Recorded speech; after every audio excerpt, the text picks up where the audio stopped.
Hi, friends. I'm back with another interview. This time I'm speaking with actor and comedian Brian George. He is also an accessibility advocate. He himself uses a wheelchair and is currently starring in the series Roll With It, which is available on Bell 5 TV. The series itself is about somebody like Brian George and who uses a wheelchair and who aspires to make his city, in this case Halifax, more accessible to people like him. And it is a comedy series, so as much as the topic can be an important and serious topic, it is dealt in a very funny way. Season one is a hoot. It is sort of a heist kind of story. And we get to meet Brian and his family and a lot of other interesting characters in the show. I'm not going to tell you too much about it because we're going to speak about that with Brian in a minute. But I do want to just let you know that season two of Roll With It is also available on Bell 5 TV now. And new episodes are every Wednesday, and they're already halfway through season two. So make sure you tune in. And again, just kind of want to put it out there that the series is not a long episode series. They're kind of short, micro episodes where there may be less than 10 or 15 minutes long. And it just gives you that fix of funny and interesting characters to watch. So without further ado, here is Brian George, and we're speaking about Roll With It. Good morning, everyone. It is morning for me here in Ontario, Canada. I am in the virtual room again with Brian George. Nice to meet you, Brian. Nice to meet you. Brian, are you in Nova Scotia right now? I am. I'm in Halifax. You're in Halifax. So, what's our time difference? Are you ahead of me? I'm ahead by an hour. Okay, so I didn't want it to be Yeah. too disruptive to your day.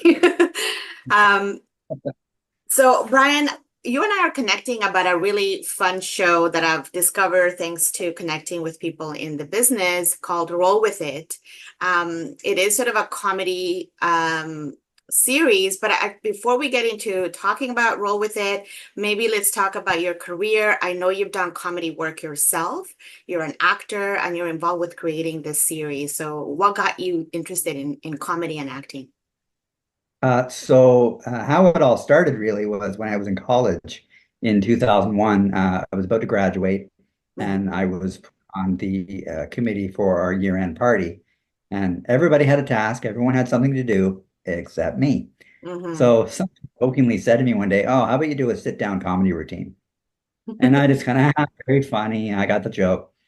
But then everyone looked and, "Can you do that?" Like, no, we're serious. We want you to do that. So I wrote a small routine. It was maybe 10 minutes long and performed it in front of everybody. Mhm. Later on, we went to a local club and we're on the dance floor. And I remember one of the classmates who was on the committee with me came up to me and he said, "Yeah, the last 2 years that you went to school for, forget all that." He said, "You're fantastic on." And then that was in Trenton, Ontario. I went to school in Belleville. Mhm. I graduated on a Friday. I moved back to BC, where I'm from, on a Monday. Uh, and there was a local comedy show happening shortly after I had moved back. And I got to talking to somebody who was just sitting there watching. Turns out he's an agent. Oh, wow. And I I kind of embellished and said, "Oh, I've done this a few times," when in reality it was only once. And I remember I went back the following week and he was there again. And he came up to me, handed me a drink and said, "Yeah, get on stage." Just out of So I made stuff off the top of my head. It wasn't that great, but it was good enough for him apparently, and that turned into about 10 years or so of doing comedy all around my hometown. Nice. So from there, Mhm. you've now segued into acting, and what is it about acting that allows you to represent yourself? I know you are in a wheelchair, and you love this comedy side of things because it's also another way to talk about accessibility and those important issues. So how does acting kind of tie into that? Well, I've noticed, especially the last few years, and unfortunately it still happens. There's a lot of television shows and movies where you'll see someone with a disability. Well, that actor doesn't have that disability. Mm-hmm. Uh, Take an able-bodied person and put them in a wheelchair, for example. And just that needs to stop. It really does. Mm-hmm. So when I found this. I remember the very first thing I ever did was a commercial for the Nova Scotia Health Authority. And I had two lines. They did my first scene right away. And then I had to sit in the back for about 45 minutes while everyone else did their own thing. Mm-hmm. But just that one scene, when I finished, I got to the backstage area. I'm sitting there on my phone, just feverishly texting everybody, my family, my friends, saying, I'm hooked. I'm loving this. I've been here 20 minutes and I'm absolutely loving this. So I knew from the moment I got there, okay, this is what I want to do. Mm-hmm. So now you're connecting with creative people in the business, and you've met the director of Roll With It, Jonathan Torrens. What was that meeting like, and how did it lead to creating the series that is very much I don't want to say autobiographical, but I'm understanding that there is some Mhm. semi-autobiographical things in it. Yeah, very much so. How him and I met actually was also involving accessibility. Over Christmas in 2018, I was invited to a Christmas party, and I Mm-hmm. was all excited to go. And I love a good party, especially around the holidays. Right. Come to find out that the venue was not accessible. I couldn't even get in the door. Mm-hmm. And so I didn't go. Fortunately, I didn't get there and find it out. I found out about a week prior. And I didn't even say anything to anybody. I just simply didn't go. But I Mm-hmm. remember the night of the party, I went on Twitter and I complained about it. And I didn't call anyone out. I didn't say the name of the person who invited me or anything like that, or the venue. Mm-hmm. And Jonathan saw it. It went a little viral, not crazy. It had a few hundred likes here and there, a couple comments.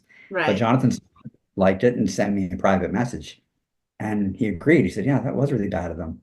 Followed it up with, "How about I take you out for dinner to make up for it?" Even seeing his name, like, okay, why is Jonathan Torrens sending me a message? I was kind of shocked.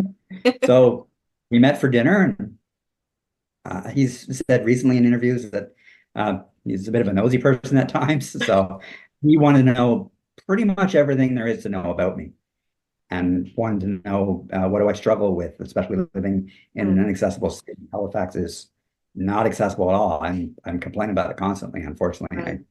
I didn't have to, but here we are. Mhm. So over the years, we tried to come up with an idea of what to do together, but just nothing really panned out. And I wasn't acting at the time, and I don't know if I really took it seriously enough. It wasn't even something on my radar. I really had no desire at the time. Yes. And then in 2021, of course, the pandemic had hit. I was stuck here. I had right before the pandemic, I was in a relationship, which unfortunately that had changed 4 months before the pandemic hit, and I had planned to move back home to BC, but I couldn't. I Right. was Yes. here. And then it had been in the spring of 2021, I get a message from him saying, just putting out feelers. I'm working on a show for Bell 5 called Volleys. Would you be interested? And of course, you don't say no to that. And then about 6 weeks went by, didn't really hear anything, never even realized, okay, these things take time to get off the ground. So Right. I sort of thought about it. Got another message from him one day. Yeah, Volleys is a go. I want you to play the captain. Here's your character name. And in April that year, we were on set. Nice. And Mhm. when does the writing for Roll With It come into play here? So that was after the second season of Volleys. Mm, Uh, I had come home a couple days later. I got a message from an executive producer, Paul Gardner from Bell 5. He was on hmm. my Facebook, who he was, but we never really talked before. Yes. But he sent me a message on Facebook and says, "I'm flying to the Maritimes in a couple of weeks. Can we have a creative chat?" Those were his exact words. Ooh. And I didn't know what that meant. I was still new to the business, only doing it less than 2 years. I had no idea what he meant. So he comes down to Halifax. We met for brunch one day. I barely got to the table. He didn't waste any time. And he said, "We like you. We like what you do. Would you like to work on your own show?" Hmm. Again, that's not something you say no to. Absolutely never, right? So, I mean, I think in a way it's a little serendipitous, but also I guess maybe the fact that you're building community too. You've met the right people at the right time, and there's that interest that you mentioned, right? So I think that's key here, that there's interest in terms of like the companies and producers in representation of all Mhm. types of themes and folks in the community. So, what was that writing process for you like? Because I guess this is like another layer to what you do now. Yeah, so I told him right away. I told Paul I want Jonathan Torrens involved. Little did I know he brought it up to Jonathan before our meeting. So Okay, Jonathan nice. he was already on board, which was great. Hmm. I'd work with Jonathan the rest of my life if I could. He's a fantastic director and just one of the nicest people you'll ever meet. Uh, in the meantime, Jonathan found a local comedian, Peter Anthony, as our writer. He Yeah. currently writes hours 22 minutes as well, and he's Hmm. a stand. So we all had a Zoom call together one day. All it was really pitched to me at the time was it's about a man who moves to an inaccessible city, which I did, and there's just a lot of stuff he's got to deal with, which I do. It's a daily occurrence. But it's not really a story. Well, where do we go from here? So we had our Zoom call, and I remember Peter almost right away said, "If you don't mind," I said, I've come up with a little idea. Do you mind if I read it out?" So in the first season, it's essentially a heist show. I live with Yes. I live with my aunt. I really do have an aunt living in Nova Scotia, and she Okay. does have two kids, a boy and a girl. There's two of my cousins in the show, one played by Peter Anthony, the other played by actress Caitlin McCullough. So all that is real life in a sense. Mm. But in the show, I live with them. They're a little harder on their luck kind of thing. So I'm not really there to save them per se, but I'm I'm basically the only one who really has a job. Uh, Hmm. the show, I in the first season, I work in appliances in a big box store. I really do sell appliances for a living. And I have this boss who basically sees me as a charity case. There's Hmm. one scene where I'm getting hired after my job interview, and he literally admits that, yeah, you're here to make me look good. People will Right. see his name's Barry, and he said people will see that I've hired you, and oh, there goes Barry the Saint because he hired the guy in the wheelchair. Despite the fact that I have a job, which I clearly don't enjoy, Hmm. what I want to do is start my own business to make other businesses accessible. Right. Problem, I don't have the money. And in the opening scene, or one of the opening scenes, I'm at the bank trying to get money, Yes. and it's just not bad. Nothing I'm Hmm. doing is working. All the GoFundMe pages and fundraisers, nothing is working. So as my Aunt Peggy one day comes to me and, well, your boss has money. How about we just rob him? Yeah, I mean, I've watched season one already, and I do hope that a lot more people have seen it because I kind of binge watched it as well. It's such a hoot. I didn't know what to expect. I knew there was a bit of a heist happening from the first episode, but I didn't know where it was gonna go. I liked that it went where it went, and Yeah. that I was as invested in it as, anybody else that hopefully was watching it. So I really did have a lot of laugh out loud moments, which is great because that's what I think Yeah. you're trying to get at. Like the accessibility part is sort of the pun intended vehicle to get the story rolling in a way, and then I think having this comedic relief also kind of allows us to become a little bit more engaged in these topics that can be serious. Like you can get into places, or I even love the opening montage, the credits, where you're just like, oh, I can't even cross the street here. Yeah. They actually asked me if that's happened, and it has. I've When also witnessed it myself. when I first moved here in 2014, I was right around the corner from it's called Spring Garden Road. It's one of the major Big roads in roads. Halifax, and they were building a brand new library. But of Mm-hmm. course, there's construction everywhere because of it. And I was going down the street one day, and I remember I get too close to where the library was being built, and there was a big sign that said sidewalk closed. But it was right in front of where the sidewalk was closed. Right. So I had, because there's very few, it's very pedestrian friendly, so there's not a lot of lights. I had to go back 5 blocks You just across get the street around. to the spot, Hmm. just where I was going. Um, Absolutely. yeah, so Yeah. when they had the idea for the opener, I'm like, yeah, let's do that. That's happened. I mean, we laugh about it now, but it is the inconvenience of that, and also like in different inclements, like inclement weather, and just in general getting around, like you said, in a place that is Halifax is a city is not as huge as maybe as other cities in Canada, but it's still a place that is busy and people need to get around in. So just a reminder for people to watch season 1 on Bell 5. Totally worth the time. So what are we looking forward to in season 2? Because is it a continuation? It is, okay. Yeah, it's pretty much the next day. Uh, uh, we did discuss with Barry, because he is Mhm. essentially the protagonist in season one. We kind of humanized him by the end because well, A, wanted to hang on to him. Kenny Robinson is absolutely He's great. fantastic. We had him in mind, actually, even writing the role. Hmm. Everybody, Jonathan sort of took care of the casting. I know he obviously knows a lot more people than I do, Hmm. but Peter knows Kenny quite well. So writing the role of Barry, we had Kenny in mind, and fortunately, he was on board. Great. We brought me Canadian comedy legend Mike Wilmot for season two, which again is fantastic. If you're ever at a table with the two of them, don't go away. Stay there. Taking notes. I could sit there for days just listening to them talk. Hmm. Uh, I go on a date this season, which and Peter brought that up to me right away. And the more I thought about it, you don't see that very often. You don't see too many Hmm. people Hmm.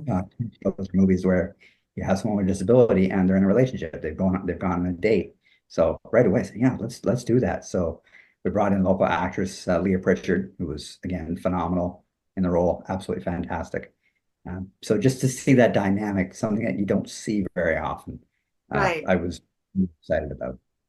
Yeah, and it's also I appreciated the glimpse of like everyday life amidst the story of this heist, right? It's a bit bombastic in some respects, but it's also you do get glimpses of what life is like, and Mhm. like you mentioned, trying to get the work, trying to get a Mhm. job, trying to get to places, and just living your day-to-day life, which I think is sort of a nice way of bringing it into season 2. Like you said, you have other attributes to life to Absolutely. discuss. So do you see that maybe the series might continue for a little bit longer, fingers crossed? We And haven't heard that. Oh, sorry, and go ahead. no, that was just a thought. And also, do you see yourself also continuing in this acting and maybe creating other shows in the future? Haven't heard anything about the future yet, but we're just focusing on season two for now. Mm. Season three, sorry, episode three of season two just came out this past Wednesday. We're Nice. doing a new episode every Wednesday. So Mhm. episode four, Wednesday. where I actually go on the comes out next week. I'm really excited for that. Uh, yeah, as far as continuing, absolutely. This is something that I've loved from the moment I started doing this, so I definitely intend to continue. Um, there's hills and valleys in acting, as everybody says. So, I have slow times and fast times. I've been very busy the last couple weeks or so, mostly talking about roll with it. But yeah, we'll see how the future goes. But I'm definitely interested in continuing. Yeah, no, I appreciate you making the time to speak with us. It's always nice to connect with people who are living the stories that they're also representing on screen. So Brian, you mentioned that you are on social media, you're chatting, you're an advocate for accessibility in Halifax, and I'm sure outside of that area. Where can people find you so that they know what you're up to, or if they want to engage in conversation with you? Yeah. So I'm on Instagram and Twitter, or I think X as it's called now. X. Same. Yeah, I know. Same username, Brian George HFX, which is short for Halifax. Oh, gotcha. Okay, I'll be sure to tag so that people know where they're at once I'm on the social media platforms. And as you mentioned, Roll With It is on season 2. New episodes every Wednesday, you said? Yes, yeah, where you do they're short episodes. It's a 6 episode season. So episode four or episode three, it just came out this past Yes. Wednesday. So this coming Wednesday is episode four, and then we'll have two more after that. Excellent. So we are halfway through season 2. So I better catch up because I'm just finishing season 1. Brian, thank you so much for speaking with me. What a pleasure, and thank you for the work that you're doing, and we'll see you online on TV. Thank you very much.